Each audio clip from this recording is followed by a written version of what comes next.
Ces jours-ci, j'ai cette phrase, on n'est pas séparés, rien n'est séparé.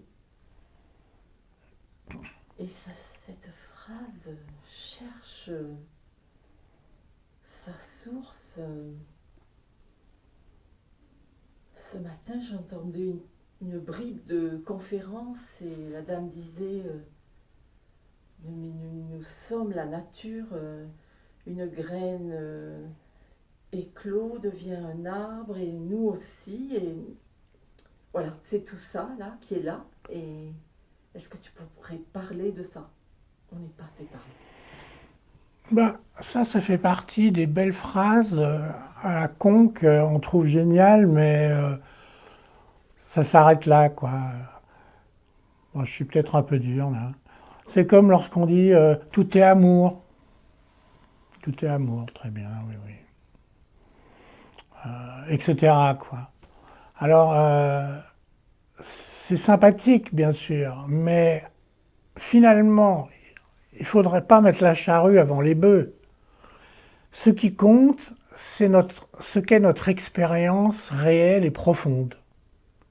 Et après, on l'exprime, n'est-ce pas? Si on le souhaite. Mais j'ai bien peur que dans ce genre de cas, souvent on exprime un truc qu'on trouve sympa, mais qui ne correspond pas forcément à notre expérience profonde. Alors dans ce cas-là, ça n'a pas beaucoup de portée, tu vois. Et c'est le problème de tous les gens bien pensants à tous les niveaux, les écolos par exemple. C'est le fondement de l'écologie de ne pas être séparé, n'est-ce pas? On n'est pas séparé des autres, on n'est pas séparé de la nature, on n'est pas séparé du cosmos. Voilà. Alors tout le monde trouve ça sympa et le répète comme, un peu comme des perroquets à longueur de temps. Ça n'a pas beaucoup de conséquences, n'est-ce pas? Ça n'a pas beaucoup de conséquences parce que ça ne vient pas justement d'une expérience, d'une réalisation profonde. Voilà.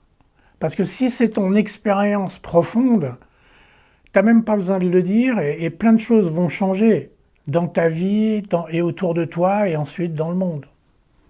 N'est-ce pas?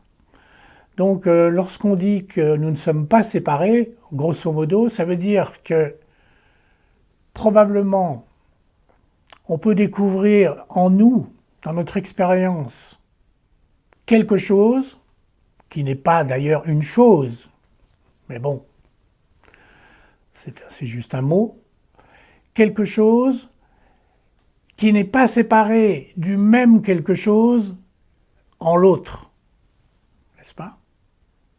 Autrement dit, l'essence de ce que je suis et l'essence de ce que tu es la même.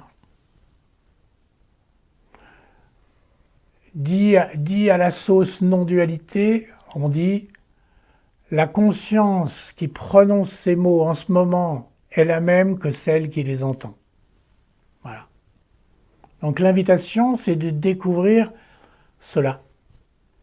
Et si on le découvre, d'abord pour soi-même, si je puis dire, ensuite on peut éventuellement être ouvert à la possibilité qu'on partage tous cela.